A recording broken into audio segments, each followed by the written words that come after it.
Hi folks, I'm glad you're here. Thank you very much for joining me. It is Saturday, November 9th, 2024. There's been talk out there, I'm sure you've heard about it, how probably about half of the people who applied for FEMA assistance never got a return phone call.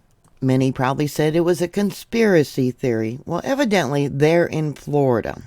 One of those conspiracies turned out to be true. A FEMA official issued a sick directive saying to avoid homes advertising Trump.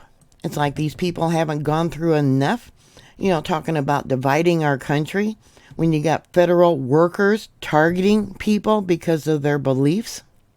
The FEMA official first reported on Friday to be Mina Washington by the Daily Wire was removed from her supervisory role at the agency after telling her subordinates to ignore the homes of Trump supporters while surveying the damage in Florida from Hurricane Milton. Washington directed the workers to avoid homes advertising Trump while they were assessing the Lake Placid area.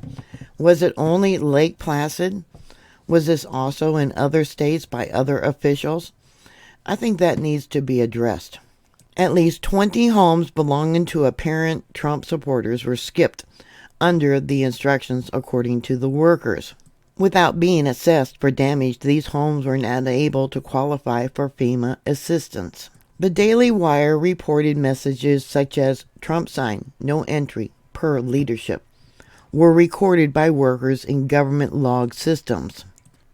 In response to the report, federal and state lawmakers called for an investigation into FEMA, promising to find answers about the guidance which led disaster relief workers to skip at least 20 homes in the Lake Placid community. Florida Governor Ron DeSantis announced that the state's Division of Emergency Management would be investigating the incident. Here's the Twitter post by DeSantis. The blatant weaponization of the government by partisan activists in the federal bureaucracy is yet another reason why the Biden-Harris administration is in its final days. At my direction, the Division of Emergency Management is launching an investigation into the federal government targeted discrimination of Floridans who support Donald Trump. New leadership is on the way in D.C., and I'm optimistic that these partisan bureaucrats will be fired. Some of the comments said not only fired, but charged with civil rights violation. We must have accountability. Another comment, it says here, in their own words, it's illegal, Mr. DeSantis. See here, political discrimination during disasters is also covered under the law, confirmed. Screenshot from DHS site directly attached. And there's a screenshot that was sent in. It is unclear whether the same guidance was issued elsewhere in the country. If you know if it was, let me know. The employees were part of the Department of Homeland Security Surge Capacity Force Team, meaning they volunteered from other DHS agencies to help an understaffed FEMA as it dealt with a second major hurricane in a span of just a few weeks. There was a comment that said, I know they're understaffed and I thought we could go and help to make a difference. When we got there, we were told to discriminate against people. It's almost unbelievable to think that somebody in the federal government would think that's okay. The employee said it felt it was wrong to discriminate against Trump supporters when they were at their most vulnerable. I volunteered to help disaster victims, not discriminate against them, the employee said. It doesn't matter if people were black, white, Hispanic, for Trump, for Harris. Everyone deserves the same amount of help. The guidance came as the Biden administration was criticized over its sluggish response to Hurricane Helene in rural areas across the country.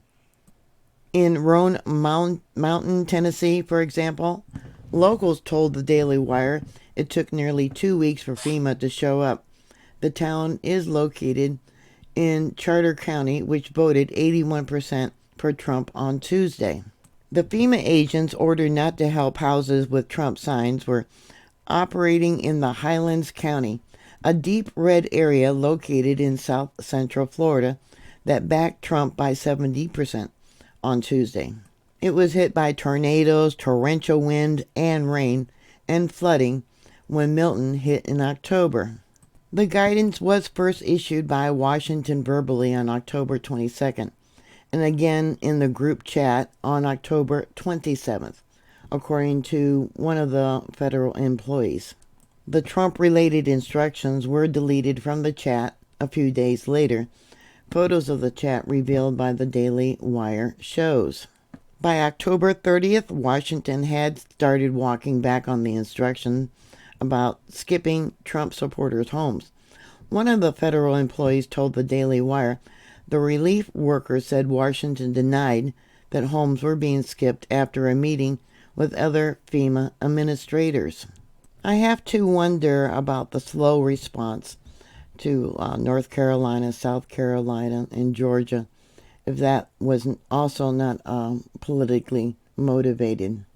Waiting for 2 weeks or even longer, blocking private citizens from bringing in food and water and medical supplies or helping with the evacuation. What is your thoughts?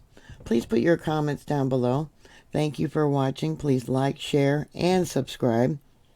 And I'll talk to you later. God bless you. Bye.